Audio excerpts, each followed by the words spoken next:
Relative clauses. Relative clauses are used to provide additional information about a noun in a sentence.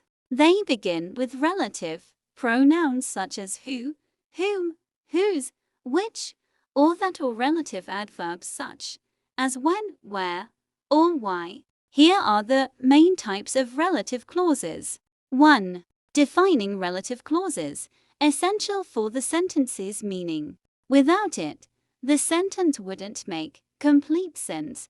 Example: the man who lives next door is a doctor. Here, the relative clause who lives next door defines which man is being referred to. 2. Non-defining relative clauses provides additional information about the noun, but the sentence would still make sense without it, set off by commas. Example: my friend Jane, who lives in London, is coming to visit. The information about Jane's residence is extra and can be removed without affecting the main point of the sentence.